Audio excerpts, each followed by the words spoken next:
शांति।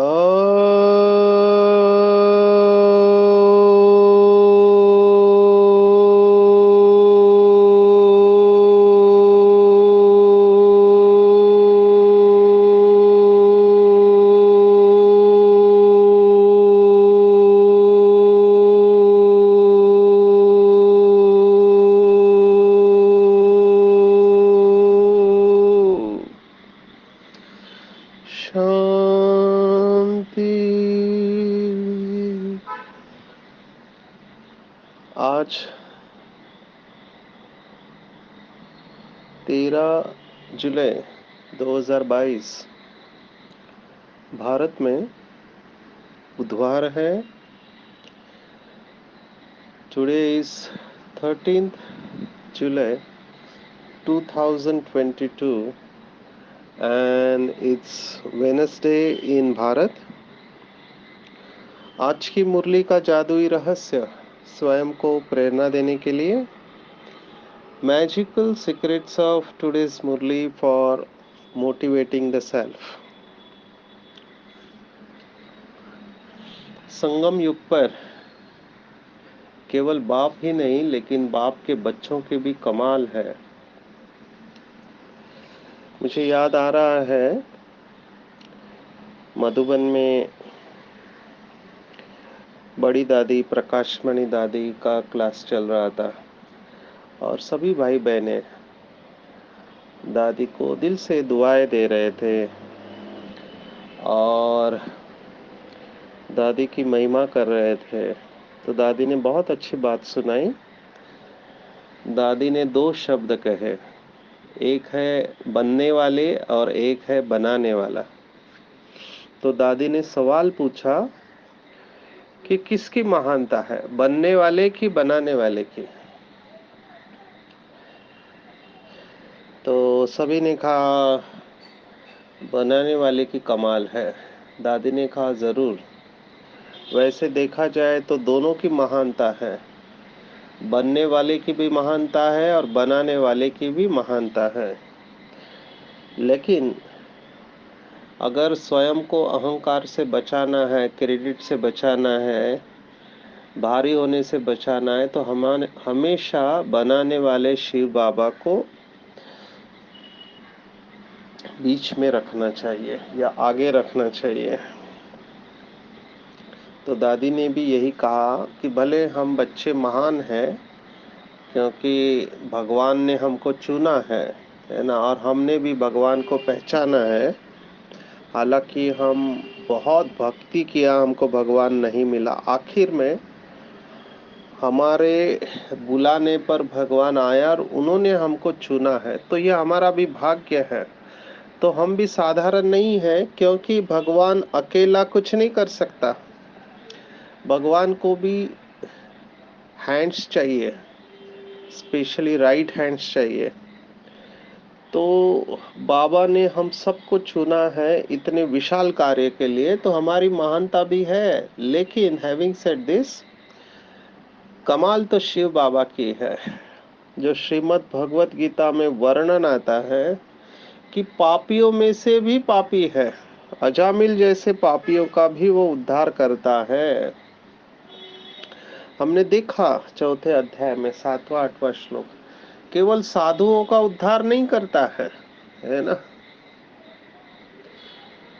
परित्राणाय साधु नाम है, विनाशाय च दुष्कृताम है। तो वो केवल साधुओं का उद्धार नहीं करता है, वो सभी का उद्धार करता है, सभी की मनोकामनाएं पूर्ण करता है। बेसिकली 2 ही मनोकामनाएं हैं। एक, लोगों को शांति चाहिए जो डोमिनेंट मनोकामनाएं है, और दूसरी, लोगों को शांति के साथ सुख भी चाहिए।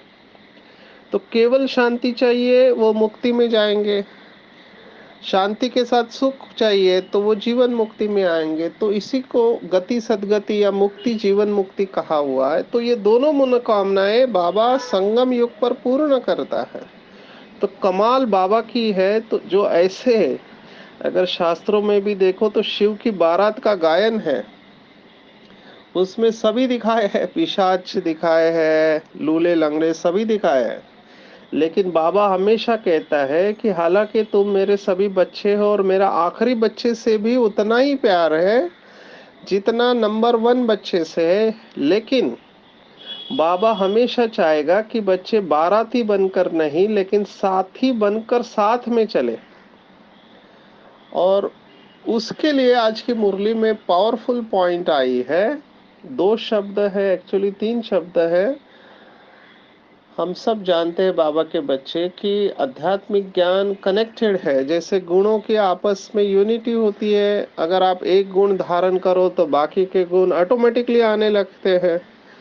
जैसे आप अगर अंतर्मुखता का गुण, केवल एक गुण धारण करो, अंतर्मुखी रहना है मुझे, है ना, कम से कम बोलना है, जितना आवश्यक है उतना ही बोलना है, या सोचना भी है तो कम से कम, जिसको बाबा ने कहा कि संकल्पों की गति धैर्यवत हो, तो अगर एक गुण हम अंतर्मुखता का भी धारण करेंगे तो हमको पता चलेगा, इंट्यूटिवली ये रियलाइज होता है कि हम कितनी एनर्जी दिन भर में वेस्ट करते हैं बातों में या अनावश्यक कर्मों में। बहुत वेस्टेज का खाता होता है। लेकिन अंतर्मुखता से पता चलता है कि जितना मैं अंतर्मुखी और गंभीर रहती हूँ आत्मा, उतनी मेरी शक्ति जमा होने लगती, खर्चा नहीं होता है। और जैसे ही शक्ति जमा होने लगेगी, एक कॉन्फिडेंस बिल्डअप होता है, आत्मविश्वास बढ़ने लगता है कि इस जमा शक्ति से मैं बहुत कुछ अच्छा कार्य कर सकता हूँ, ये अंदर से आने लगता है। और आत्मा धीरे धीरे अंदर से भरपूर होने लगती है। It's a slow process. बाबा ने 4 जुलाई 71 की अव्यक्त मुरली में कहा था कि 2 तरीके से आप नंबर ले सकते। एक, अगर आपके अंदर बेहद का वैराग्य है, जो बहुत कम बाबा के बच्चों में, इवन लौकिक में भी रख पाते हैं। क्यों? क्योंकि माया का राज्य है, माया अपनी चरम सीमा पर है, किसी न किसी रूप से पकड़ लेती है माया, और माया पकड़ती है ये पता भी नहीं चलता, ये हमने बार बार देखा है। तो बेहद का वैराग्य वालों के लिए डिटैच होना बहुत सहज होता है। तो बाबा ने उस मुरली में कहा था कि फुल फोर्स में, अमृत वेले फुल फोर्स में, बीज रूप अवस्था में अपने सभी विकर्मों को भस्म करना है, जिसको विकर्म विनाशक अवस्था या अलग अलग अवस्थाओं का वर्णन है, शास्त्रों में भी वर्णन है, बाबा ने भी अलग अलग शब्द इस्तेमाल किए हुए हैं, ज्वाला रूप अवस्था कहा हुआ है। तो फुल फोर्स में बीज रूप अवस्था में अपने सभी विकर्मों को विनाश करें। अब ये दिखता उतना सरल नहीं है, क्योंकि बेहद का वैराग्य नहीं है, इसलिए ये अवस्था पहुंच नहीं पाती है मेजॉरिटी आत्माओं से। तो बाबा ने कहा दूसरा तरीका है कि एक तरफ से भरते जाओ, दूसरे तरफ से निकलते जाएगा। ये है स्लो प्रोसेस, ये धीरे धीरे काम करता है। मेजॉरिटी आत्माएं इसी प्रकार से चल रही है कि रोज थोड़ा थोड़ा थोड़ा थोड़ा करके मुरली, मुरली के ऊपर मनन, चिंतन, ईश्वरीय सेवा, मानो चारों ही सब्जेक्ट को ध्यान में रखते हुए थोड़ा थोड़ा करते आगे बढ़ते जाते हैं। तो जितना आत्मा के अंदर ये ज्ञान गुण और शक्तियाँ भरते जाएंगे, उतना अवगुण निकलते जाएंगे, है ना, आत्मा हल्की होने लगेंगी। और जितनी हल्की होंगी उतना आप सूक्ष्म वतन में या परम धाम में ज्यादा लंबे समय तक ठहर सकते हैं। इसी को हम प्यूरिटी कहते हैं। तो मेजॉरिटी स्लो प्रोसेस को इस्तेमाल करते हैं। अगर वैराग्य आ गया है तो ये इसकी ज़रूरत नहीं है, या बहुत कम समय में बहुत कुछ उन्नति कर सकते हैं। जो बाबा ने कहा हुआ है मुरली में, शिव भगवान वाच है, भगवान के महावाक्य खाली नहीं जा सकते। जब भगवान कह रहा है कि 7 दिन वाला 30 साल वाले से आगे जाएगा, वो यही मैकेनिज्म है। वो मैकेनिज्म है बेहद की वैराग्य वृत्ति। उसे दुनिया बिल्कुल अच्छी नहीं लगेगी।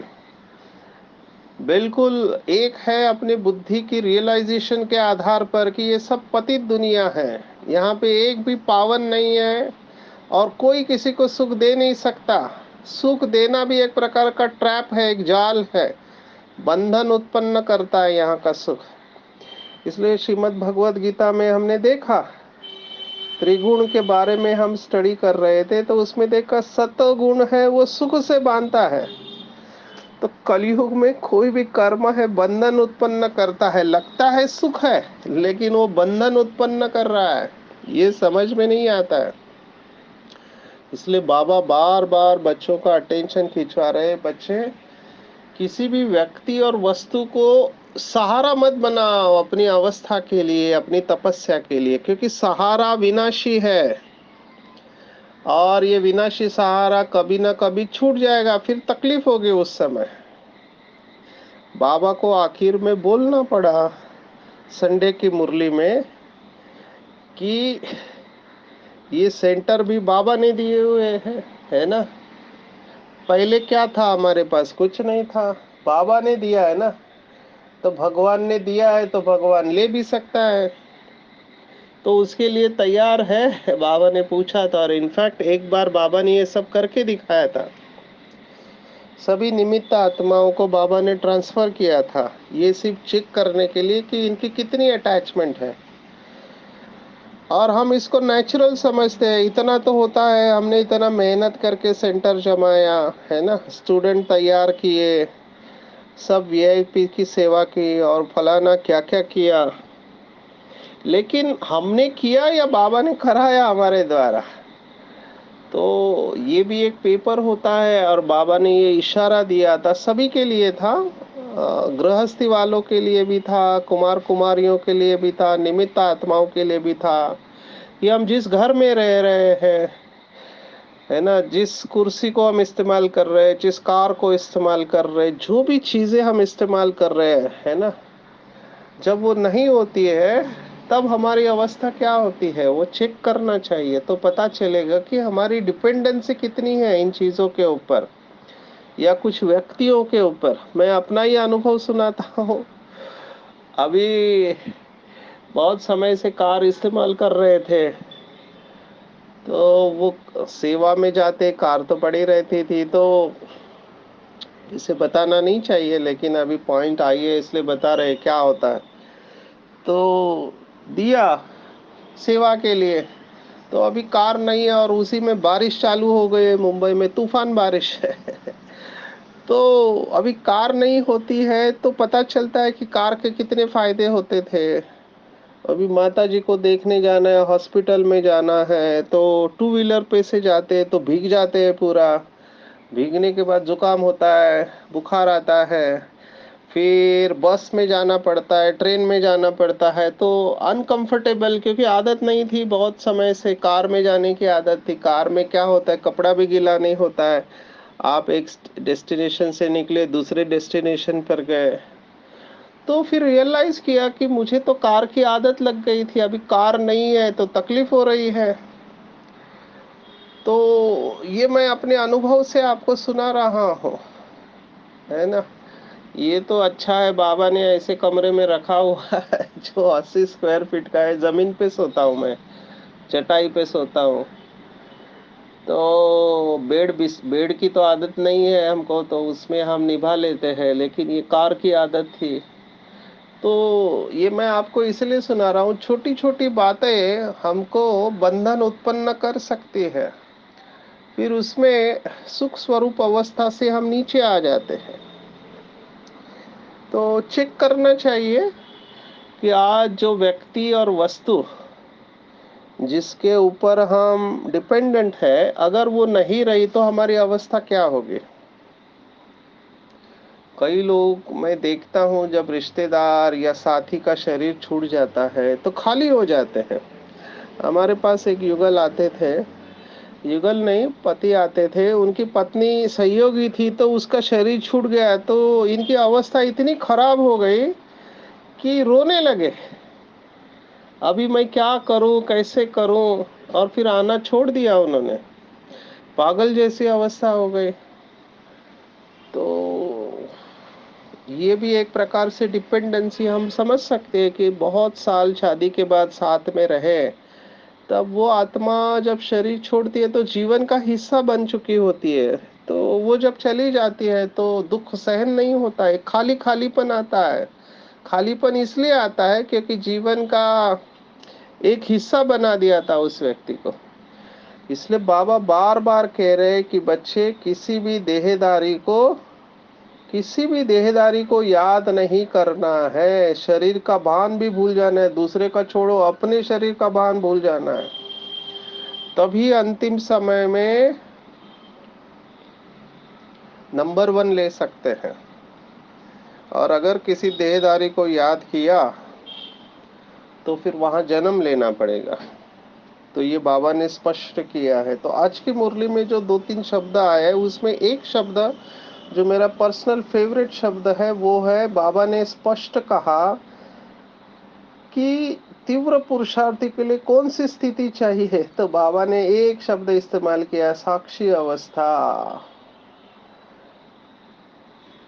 ये अवस्था हम स्ट्रेस मैनेजमेंट में भी बताते हैं, डिटैच ऑब्जर्वर, साक्षी होके देखना। थोड़े समय के लिए अभ्यास करेंगे सभी जो भी सुन रहे हैं। बाप समान अवस्था क्या है, तो भगवान इस पूरे विशाल ड्रामा को साक्षी होके देखते हैं, ऊपर से देखते रहते हैं। और भगवान ड्रामा में बिल्कुल इंटरफियर नहीं करते हैं, जैसा चल रहा है चलने दो। उनका काम है केवल इस धरती पर आके ब्रह्मा के तन के द्वारा श्रीमत देना, बस यही काम करते, बाकी वो कुछ नहीं करते। He is mister clean. श्रीमत के आधार पर कुछ बच्चे बाबा के श्रीमत को इतना इंस्पायर हो जाते हैं कि उस आधार पर अपने आप को शरीर से डिटैच कर, पुरानी दुनिया से डिटैच कर, अपने मन और बुद्धि को उसके साथ जोड़ते हैं और उससे शक्ति ग्रहण करते हैं। और उस शक्ति के आधार पर अपने कर्म बंधन काट कर कर्मातीत अवस्था तक पहुंचते। बाबा नहीं करता, बाबा तो केवल डायरेक्शन देता है, करने वाले तो बच्चे हैं। तो ये बात मुझे बहुत अच्छी लगती है। और पहले भी मैंने बताया था कि एक मुरली में लास्ट पैराग्राफ बाबा ने इतना पावरफुल चलाया था कि उस पैराग्राफ को कई सेंटर पर उसका फ्रेम बना के घर में रखा हुआ है। हमने भी उसका लेमिनेशन करके मेरे पॉकेट में ये पड़ा रहता है, और मैं आज उसको पढ़ना चाहूँगा क्योंकि बहुत पावरफुल है। एक एक शब्द इसके अंदर बहुत डीप है। ये साकार मुरली से आया हुआ था। मीठे मीठे बच्चे अपनी अवस्था को एकरस बनाने के लिए कभी भी सुनी सुनाई बातों के ऊपर विश्वास नहीं करो। तुम एक बाप से सुनो, फालतू बातों से किनारा कर लो। तुम्हें कभी भी किसी की निंदा नहीं करनी है, क्योंकि इस अनादि ड्रामा में हर आत्मा अपना एक्यूरेट पार्ट बजा रही है। इस ड्रामा की हर सीन तुम बच्चों को बहुत ही पसंद आनी चाहिए, क्योंकि यह ड्रामा स्वयं रचयिता बाप को बहुत पसंद है। यह दुख सुख हार जीत का बहुत सुंदर नाटक बना हुआ है। इसमें हर एक्टर अपना विशेष पार्ट बजा रहे हैं, इसलिए ड्रामा की हर सीन देखकर सदा हर्षित रहो। तुम इस कल्याणकारी ड्रामा में किसी को भी दोषी नहीं बना सकते, क्योंकि जो कुछ पास्ट हो चुका है वही होना है, बनी बनाई बन रही। इसलिए किसी को भी दोष नहीं दे सकते। यह ड्रामा की सुंदर भावी बनी हुई है। जो बच्चे साक्षी दृष्टा बनकर ड्रामा में हर एक का पार्ट देखते हैं, उनकी स्थिति मधु समान मीठी बन जाती है। वे सदा एक रस अचल अडोल रहते हैं। अच्छा, तो ये देखो, ये केवल 10-12 लाइन है, लेकिन इतनी पावरफुल लाइन है। लास्ट की लाइन में कभी नहीं भूलता, वैसे तो पूरा मेरा बायहार्ट हो गया है, लेकिन लास्ट की लाइन है, जो बच्चे साक्षी दृष्टा बनकर ड्रामा में हर एक का पार्ट देखते हैं, उनकी स्थिति मधु समान मीठी बन जाती है। वे सदा एक रस और अचल अडोल रहते हैं। इसको जितने बार पढ़ेंगे उतना आपके सभी सवालों का जवाब मिल जाएगा, क्योंकि ये पूरी पॉइंट ड्रामा के ऊपर है। आज ड्रामा की पॉइंट बाबा ने साकार मुरली में टच किया था, और साक्षी अवस्था के बारे में भी बाबा ने बताया था। इसलिए मुझे लगा कि इसको हम फिर से इस क्लास में पढ़ा जाए, और इसका हमने लेमिनेशन किया। आप में से किसी को चाहिए तो हम भेज सकते हैं।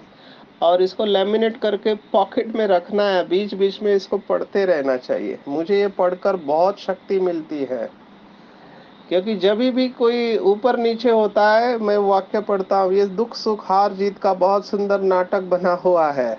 जब भी कोई कुछ ऐसा करता है जो नहीं करना चाहिए, अपनी इच्छा के अनुसार नहीं होता है, तो तुरंत मैं पढ़ लेता हूँ कि इस ड्रामा में तुम किसी को भी दोषी नहीं बना सकते, जो कुछ पास्ट हो चुका वही होना है।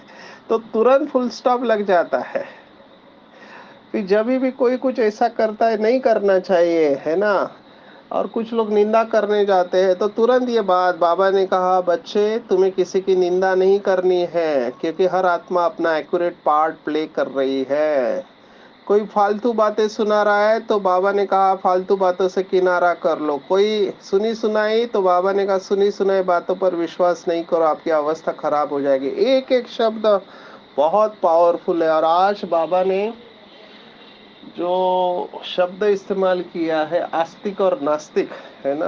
दुनिया में आस्तिक समझते हैं कि जो भगवान को मानते हैं या भक्ति करते हैं या पूजा करते हैं, बाबा कहता है वो भी नास्तिक है। जो बाप को नहीं जानते हैं वो सभी नास्तिक है, भले वेद शास्त्र पढ़े हुए प्रकांड पंडित है, फिर भी बाबा उनको नास्तिक कहते हैं। क्यों? क्योंकि ड्रामा के आदि मध्य अंत को नहीं जानते हैं। तो देखो भगवान क्या सोचता है और दुनिया वाले क्या सोचते हैं। हमको जाके ये किसी को सुनाना ही नहीं चाहिए, ये केवल बाबा के बच्चों के लिए है। कई बाबा के बच्चे डायरेक्ट सुना देते हैं कि आप नास्तिक हो। ऐसा नहीं कहना चाहिए किसी को, क्योंकि उनकी भावना रहती है, भले वो यथार्थ ज्ञान को नहीं जानते हैं। मुझे ये शब्द भी अच्छा नहीं लगता है जो बाबा के बच्चे भी कहते कि ये तो अज्ञानी है। कभी भी ये शब्द इस्तेमाल नहीं करना चाहिए कि फलानी आत्मा अज्ञानी है। उसके पास भी ज्ञान होता है ना। वो समझदार होती है, अनुभवी होते हैं, सिर्फ उनके पास बाबा का परिचय नहीं है। लेकिन अज्ञानी हम नहीं कह सकते, ये केवल बाबा कह सकता है। हम ये कह सकते हैं कि उसको बाबा का परिचय मिल जाए तो उसका कल्याण हो जाए, लेकिन अज्ञानी शब्द हम इस्तेमाल नहीं करें। तो दूसरा शब्द साक्षी के बाद है आस्तिक शब्द, है ना। केवल बाबा के बच्चे ही कह सकते हैं, क्योंकि बाबा के बच्चे ही कहते हैं कि भगवान हमारा पिता है या बाप है, और मेरा तो एक शिव बाबा, दूसरा न कोई। और तीसरा शब्द जो आज की मुरली में से मुझे बहुत इम्पोर्टेंट लगा वो है स्मृति स्वरूप। पूरा खेल ही अगर आप देखा जाओ तो श्रीमद् भगवत गीता के 18वें अध्याय में हमने देखा है 73वां श्लोक, नष्टो महास्मृतिर्लब्धा त्वत् प्रसादान्मया अच्युत स्थितो अस्मि गत संदेह करिष्यम वचनम तव। कि मेरा मोह नष्ट हो चुका है, मेरी स्मृति वापिस आ चुकी है अच्युत, और मेरे सभी संदेह नष्ट हो चुके हैं। तुम जो बोलोगे मैं करने को तैयार हूँ, है ना। जो अर्जुन पहले दूसरे अध्याय में कहता है न योत्से इति गोविंदम, न योत्से, मैं युद्ध नहीं करूंगा, ये माया बहुत शक्तिशाली है, ये सर्वशक्तिवान है, तो मैं युद्ध नहीं करूंगा माया के साथ में, मैं हार रहा हूँ। ऐसे को बाबा ने देखो पूरा भगवत गीता में इतना मोटिवेशन दिया है, हमने देखा है। जो भी नए बाबा के बच्चे हैं वो पूरा ये 40 अध्याय जो रिकॉर्ड हो चुके हैं वो आप सुन सकते हैं बीके भाई बहनों के लिए। उसमें हमने एक विशेष श्लोक देखा, हतो वा प्राप्स्यसि स्वर्गम जित्वा वा भोक्ष्यसि महिम तस्मात् उत्तिष्ठ कौन्तेय युद्धाय कृत निश्चया। उत्तिष्ठ, उत्तिष्ठ, उत्तिष्ठ, उत्तिष्ठ। उत्तिष्ठ माना उठकर खड़े हो जाओ, हिम्मत रखो, हिम्मत मत हारो। भले माया कितना भी पेपर ले, जो आज के वरदान में भी आया है, कैसी भी परिस्थिति हो, बड़े से बड़ा पहाड़ आ जाए, संस्कार टक्कर खाने के बादल भी आ जाए, प्रकृति के पेपर ले, लेकिन फिर भी उत्तिष्ठ, उत्तिष्ठ, उत्तिष्ठ, उठकर खड़े हो जाओ, क्योंकि सर्वशक्तिवान हमारे साथ है, हमारी विजय निश्चित है, निश्चित है, निश्चित है। इसलिए कभी भी हिम्मत नहीं हारना चाहिए, अपनी स्मृति को पक्का करना चाहिए। तो मुझे तो हनुमान का उदाहरण बहुत अच्छा लगता है। अंगद का बाबा ने आज दिया, हनुमान अंगद। देखो हनुमान के पास तो बहुत शक्ति थी, लेकिन वो भूल जाता था। तो उनका एडवाइजर जो था जामवन, उन्होंने उनको याद दिलाई कि हे हनुमान, तुम महाबली हो, तुम्हारे पास अनंत शक्ति है और तुम्हारा पासवर्ड तुम भूल गए हो। तुम्हारा पासवर्ड है जय श्री राम। तो जैसे ही वो जय श्री राम कहता था तो उसके अंदर शक्ति आ गई और उसने छलांग लगाकर पूरा समुद्र क्रॉस कर दिया। ऐसे ही हम बाबा के बच्चों का पासवर्ड है। अगर ये पासवर्ड हमने हमारे मन बुद्धि रूपी कंप्यूटर में डाल दिया तो हमारी सर्व शक्ति गुण और ज्ञान की फाइल डाउनलोड हो जाती है। इतना इजी है ये। स्मृति में भी लाने में टाइम लगता है, सिर्फ थोड़ा सा याद आया वो स्थिति बन जाती है, क्योंकि बहुत काल जिन्होंने बाबा के बच्चों ने अभ्यास किया, मैं देखता हूँ कुछ बाबा के बच्चे 108 बार समान लिखते हैं। तो हमारा पासवर्ड है मैं आत्मा मास्टर सर्वशक्तिवान हूँ। ये बहुत अच्छा पासवर्ड है। अगर आप इस पासवर्ड से बोर हो गए, दूसरा पासवर्ड ले लो, मैं कल्प कल्प की विजयी रतन हूँ। इसके बाद तीसरा पासवर्ड ले लो कि सफलता मेरा ईश्वरीय जन्म सिद्ध अधिकार है। ये तीनों पासवर्ड अगर समझो आपके जीवन में विघ्न बहुत आ रहे हैं तो अलग पासवर्ड है उसका, अलग अलग फाइल अलग अलग पासवर्ड से खुलती है। तो पासवर्ड हो गया मैं विघ्न विनाशक आत्मा हूँ। मेरे दर्शन मात्रों से ही भक्तों के विघ्न दूर होते हैं, तो मेरे विघ्न कैसे रह सकते हैं। तो अलग अलग पासवर्ड बाबा ने दिए हैं, जिसको शास्त्रों का शब्द है स्मृति, है ना। जितनी स्मृति श्रेष्ठ उतनी अवस्था श्रेष्ठ।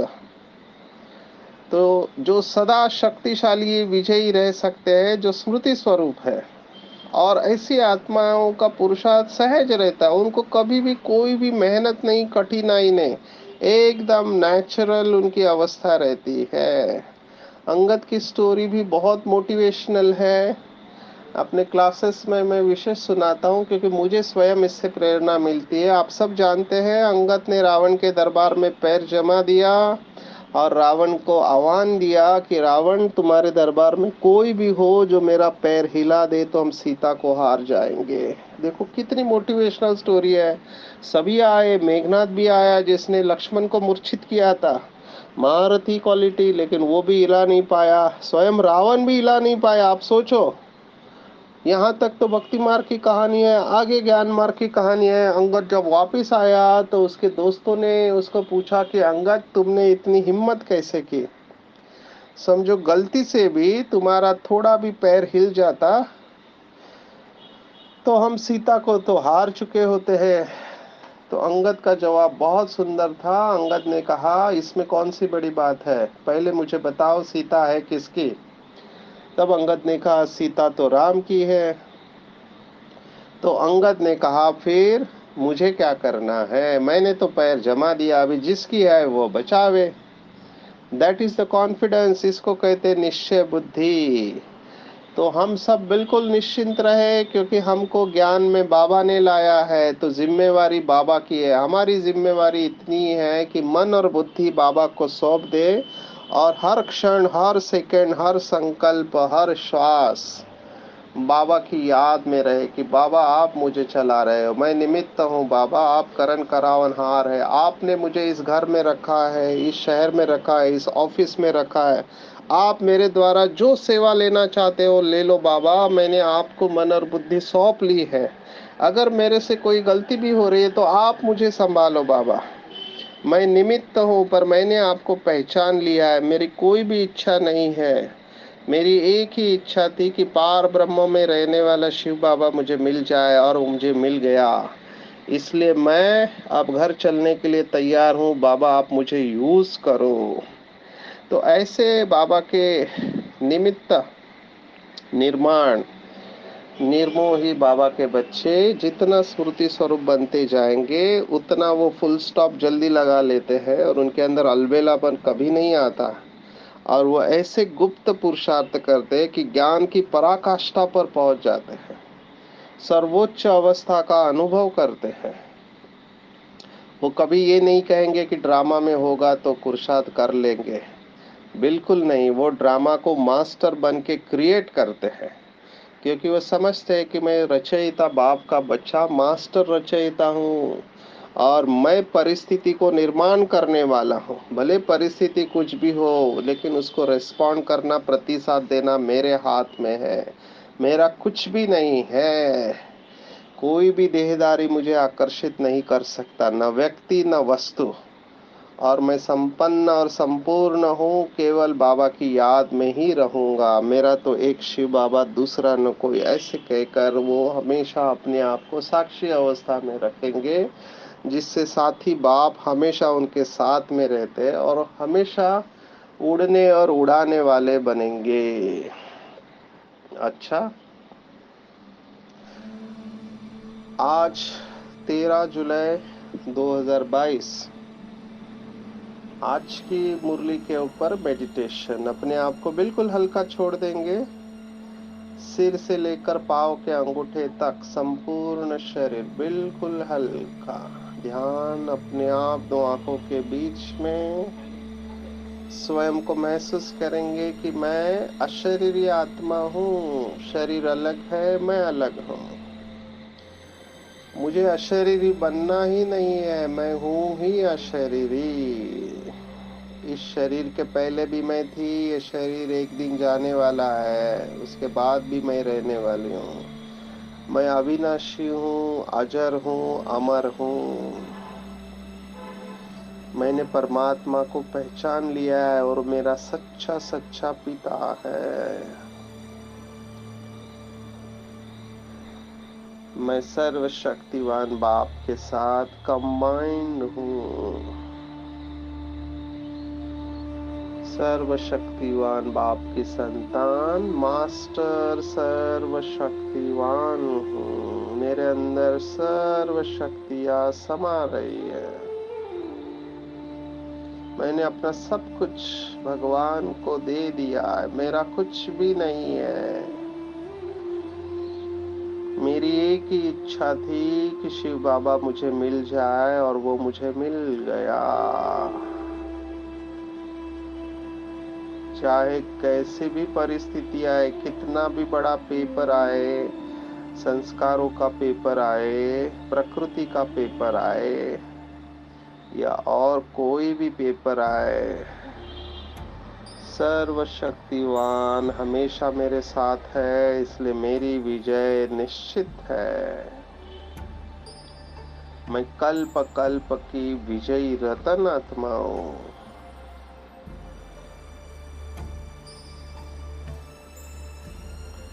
मास्टर रचयिता हूँ। ड्रामा में अपना श्रेष्ठ पाठ नून करने वाली महान आत्मा हूँ। सर्व शक्तियों का स्टॉक होने के कारण हर क्षण में फुल स्टॉप स्टेज में रहने वाली आत्मा हूँ। सहज पुरुषार्थी हूँ, क्योंकि बाबा हमेशा मेरे साथ है। बाप के साथ संगम युग की टॉप मोस्ट पॉइंट पर बैठकर इस विशाल ड्रामा को साक्षी होके देखने वाली महान आत्मा हूँ। मेरी किसी से भी कोई भी कंप्लेंट नहीं है, क्योंकि हर आत्मा अपना एक्यूरेट पार्ट प्ले कर रही है।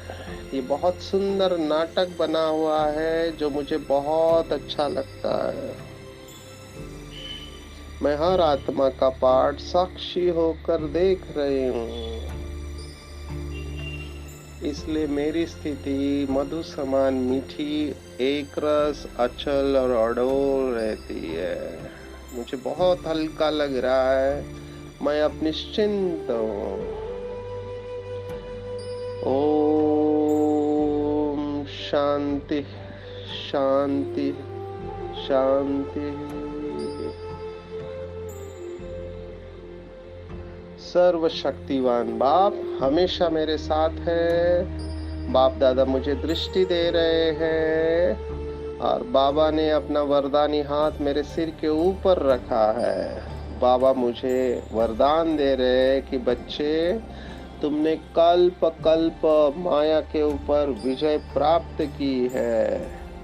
तुमने कल्प कल्प सब कुछ बाप को देकर ट्रस्टी बनकर अशरीरपन का अभ्यास कर कर मास्टर रचयिता बनकर प्रकृति, संस्कार और परिस्थिति के ऊपर विजय प्राप्त की है। तुमने सभी संबंध एक बाप के साथ निभाए हैं। मास्टर रचयिता बनके तुमने श्रेष्ठ ड्रामा में पार्ट प्ले किया है, इसलिए तुम ज्ञान की पराकाष्ठा पर पहुंचे हो। तुमने कल्प कल्प प्रकृति और मनुष्य आत्माओं को पावन बनाने की श्रेष्ठ सेवा की है। तुम सहज पुरुषार्थी हो। जाओ फिर से अपना श्रेष्ठ पाठ रिपीट करो। मेरी सर्व शक्तियां, ज्ञान और गुण हमेशा तुम्हारे साथ है। विजयी भव। बाप दादा से वरदान और दृष्टि लेकर मैं आत्मा भरपूर हो रही हूँ। बाबा को दिल से धन्यवाद दे रही हूँ। धन्यवाद बाबा, धन्यवाद। मेरा बाबा, मीठा बाबा, प्यारा बाबा और दुलारा बाबा, सच्चा बाबा और अच्छा बाबा, दयालु बाबा, कृपालु बाबा, वाह बाबा, शुक्रिया बाबा, शुक्रिया। अच्छा, ओम शांति।